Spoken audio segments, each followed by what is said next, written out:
hello friends welcome to our YouTube channel আমি ইতিমধ্যে যোৱা 19 তাৰিখত হৈ যোৱা হাই স্কুল টেটৰ জেনাৰেল ষ্টাডিজৰ যিখিনি প্ৰশ্ন আছিল সেই প্ৰশ্নখিনিৰ আনসাৰ কি আপোনালোকলৈ আগবঢ়াইছিলোঁ আপোনালোকে যথেষ্টখিনি সঁহাৰি দিছে সো আজি মই আৰু কেইটামান প্ৰশ্ন যেটি অসমীয়া পাৰ্ট 1 ৰ অসমীয়া বিষয়ৰ আছিল এই প্ৰশ্নখিনি থুলমূল প্ৰশ্নখিনি আপোনালোকলৈ আগবঢ়াবলৈ চেষ্টা কৰিম ইয়াৰ লগত আনসাৰ কিখিনি আছে আৰু আপোনালোকে আনসাৰ কিখিনি চেক কৰি ল'ব আগৰ ভিডিওটো চাই আপোনালোকে বহুতেই মানে ৰেসপন্স দিছে মোৰ ভাল লাগিছে আশা কৰিছো আজিৰ যেটো আনসাৰ কি আছে এটো চাই আপোনালোকে ভাল পাব স্যাৰ আপোনালোকে ইয়াৰ ভিতৰত চাব যদি কৰবাত কোনো প্ৰশ্ন আনসাৰ যদি ভুল হৈ আছে আপোনালোকে কাইন্ডলি আঙুলিয়াই দিব কমেন্ট বক্সত কমেন্ট কৰি চাহক বন্ধুসকল দেৰি নকৰি আৰম্ভ কৰি দিছো আজিৰ ভিডিওটো আজিৰ ভিডিওটোৰ প্ৰথমটো কোশ্চেন আছিল ছুটি গল্পৰ জনক কোন আছিল লক্ষ্মীনাথ বেজবৰুৱা 2 নম্বৰত আছে জোনাকীৰ প্ৰথম সম্পাদক কোন চন্দ্ৰকুমাৰ আগৰৱালা 3 নম্বৰত আছিল জোনাকী কাকতৰ প্ৰকাশনৰ চন আছিল 1889 4 নম্বৰত আছিল অৰুণোদয়ৰ প্ৰকাশৰ চনটো কিমান আছিল আমাৰ 1846 5 নম্বৰত আছে বনফৰিঙৰ ৰঙৰ ৰচক কোন আছিল নিৰ্মল প্ৰভা বৰদলৈ 6 নম্বৰত আছিল সমীপেক্ষ আৰু অন্তৰংগৰ ৰচক কোন আছিল নিৰ্মল প্ৰভা বৰদলৈ 7 নম্বৰত আছে সৈয়দ আব্দুল মালিকৰ ছুটি গল্পখনৰ নাম কি আছিল আমাৰ পৰকমণি গল্পপুথিখনৰ নাম কি আছিল পৰকমণি আছিল সৈয়দ আব্দুল মালিকৰ 8 নম্বৰত আছে প্ৰত্ন অসমীয়া সাহিত্যিক নিদৰ্শন কি চৰ্যাপদ 9 নম্বৰত আছে সন্ধ্যাভাষা কি আছিল আমাৰ চৰ্যাপদ ঠিক 10 নম্বৰত আছিল ৰাতিফুলা ফুল ৰচক কোন আছিল মহিম বৰা তেখেতে ৰাতিফুলা ফুল ৰচনা কৰিছিল সো প্ৰশ্নখিনি as it is হোৱা নাই অৰ্থাৎ মানে প্ৰশ্নৰ লগত মানে হেনেকুৱা ধৰণৰ ৰিলেশন কৰি আনসাৰ বিলাক দিয়া হৈছে সো হয়তো ইফাল হ'ব পাৰে দুই এটা কিন্তু বাকিখিনি ঠিকই আছে সো এবাৰ আমি চাম 11 নম্বৰৰ পৰা চাম 11 নম্বৰত কি কৈছে সো 11 নম্বৰত আছে কোনখন ছুটি গল্প কেইবাটা গ্ৰন্থৰ নাম দিছিল মানে পুথিৰ নাম দিছিল তাৰ ভিতৰত কোনখন মানে ছুটি গল্প পুথি বুলি কোৱা হৈছে সে এটো হল আমাৰ অশান্ত ইলেক্ট্ৰন যেটো আছে হেতু আছিল আমাৰ ছুটি গল্প আছিল 12 নম্বৰত গহব্বৰৰ ৰচক কোন আছিল ববেন্দ্ৰনাথ শইকীয়া 13 নম্বৰত আছে প্ৰতিমাৰ ৰচক হল চন্দ্ৰকুমাৰ আগৰৱালা 14 নম্বৰত আছে মামেৰ দ্বাৰা তৰোৱালৰ ৰচক হল মামনি ৰয়ছম গোস্বামী 15 নম্বৰত আছে তুমিৰ ৰচক কোন আছিল অম্বিকাগিৰি ৰায়চৌধুৰী তেখেতে অম্বিকাগিৰি ৰায়চৌধুৰীয়ে তুমি ৰচনা কৰিছিল সো মৃত্যুঞ্জয় প্ৰকাশ হোৱা চনটো একচুয়ালি কাৰেক্ট আনসাৰটো হ'ব 1970 যেটো হয় যেটো অপচনত নাছিল সো এতিয়া এই প্ৰশ্নটোৰ মাৰ্কটো কি কৰে হেতু আমি ক'ব নোৱাৰিম একচুয়ালি সেন্ট্ৰেল টেট যেটো এনসিআৰটি মতে সিবিএসসিৰ মতে কি কৰিব লাগে এটো 9 অপচনটো মানে আনসাৰ কিট 9 দিব লাগে অৰ্থাৎ সকলোকে মাৰ্কটো দিব লাগে কাৰণ কিবা মানে টেকনিক্যাল প্ৰবলেমত যদি কোনোবা এটা অপচনত যদি ভুল দেখা যায় সেই ভুল অপচনটোৰ কাৰণে প্ৰতিজন পৰীক্ষাৰ্থীয়ে মাৰ্ক পোৱাটো বাঞ্ছনীয় আৰু এটো লৈ আপোনালোকে ক্লেইম কৰিব পাৰে যদি কোনোবা 1 মাৰ্ক 2 মাৰ্কৰ শৰ্ট পৰি থাকে তেনেহলে আপোনালোকে ক্লেইম কৰিব পাৰে কাৰণ আপোনালোকে এটোত মাৰ্ক পাই যাব এবাৰ 17 নম্বৰত আছে আমাৰ 17 নম্বৰত আছে নাই আছে থাক বল এবিলাক কি আছিল আমাৰ কি ক্ৰিয়া আছিল অনিয়মিত ক্ৰিয়া ঠিক 18 নম্বৰত আছিল উৱা আ কি ক্ৰিয়া আছিল এবৰ পাছনি ক্ৰিয়া আছিল 19 নম্বৰত আছে মই ভাত খালো ইয়াত প্ৰথমটোত অকৰ্মক ক্ৰিয়া হয় আৰু দ্বিতীয়টোত সকৰ্মক ক্ৰিয়া হয় সো প্ৰথমটোত কি কৰিছে কি খালে হেতু কোৱা নাই যাৰ কাৰণে এটো অকৰ্মক হ'ব আৰু দ্বিতীয়টোত আছে সেন্টেন্সত আছে ভাত খালো বুলি সেই কাৰণে এটো হ'ব সকৰ্মক ক্ৰিয়া হ'ব ইয়াতে 20 নম্বৰত এটা প্ৰশ্ন দিছে 20 নম্বৰত আছে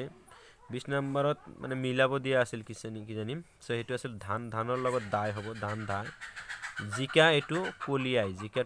কলিয়াই তগৰ ফুলে আৰু কঠাল মুচি সো এটো হ'ব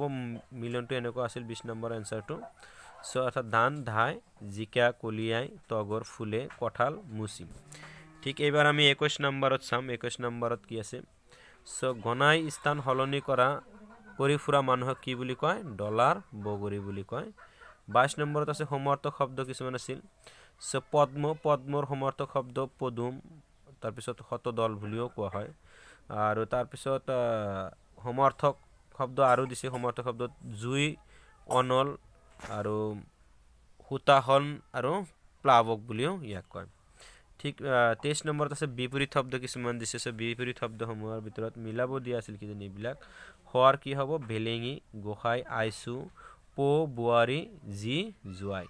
সো এইটো কি হ'ব আমাৰ কাৰেক্ট মিলনটো হ'ব এইফালে আৰু এটা দিছিল যেটো সম্পূৰ্ণ প্ৰশ্ন হোৱা নাই বিপৰীত গতিকে মই 25 নম্বৰ প্ৰশ্নটো এৰি গৈছো এবাৰ 26 নম্বৰ প্ৰশ্নটো মই চাবলৈ চেষ্টা কৰিম 26 নম্বৰ প্ৰশ্নত কি আছে সো 26 নম্বৰত আছে আমাৰ 26 নম্বৰ প্ৰশ্নটো জীৱনৰ বাটত কিমান চনত প্ৰকাশ হৈছিল 1945 চনত জীৱনৰ বাটত নম্বৰ এটো প্ৰকাশ হৈছিল 27 নম্বৰত আছে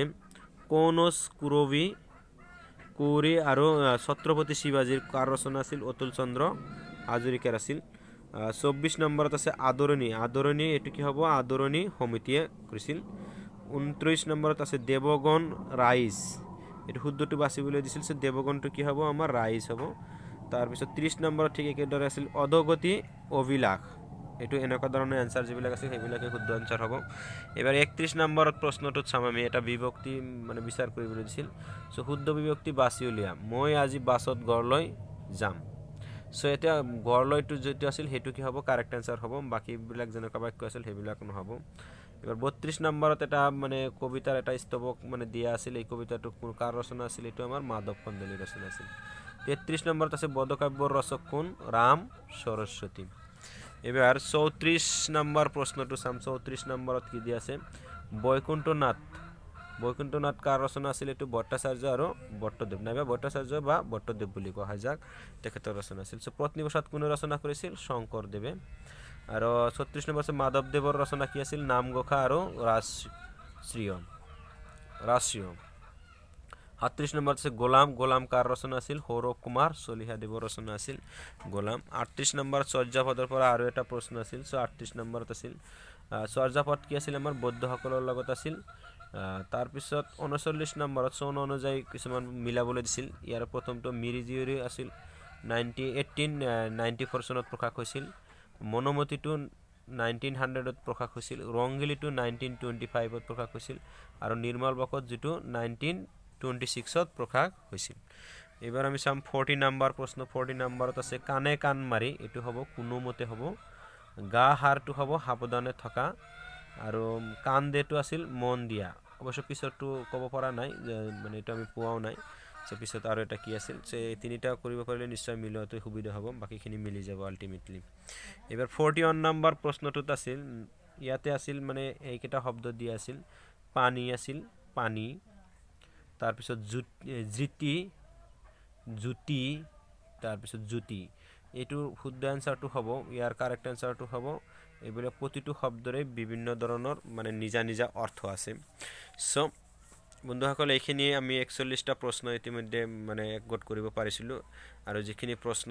মই খালিম দাই কৰবাৰ পৰা সংগ্ৰহ কৰি মানে দিছে আৰু এইখিনি প্ৰশ্নৰ উত্তৰ আপোনালোকলৈ আগবঢ়াইছো আশা কৰিছো আপোনালোকে ভিডিওটো চাই ভাল পাব আৰু আপোনালোকৰ নিজৰ মাৰ্ক বিলাক এতিয়াই চাব পাৰিব so thank you friend keep watching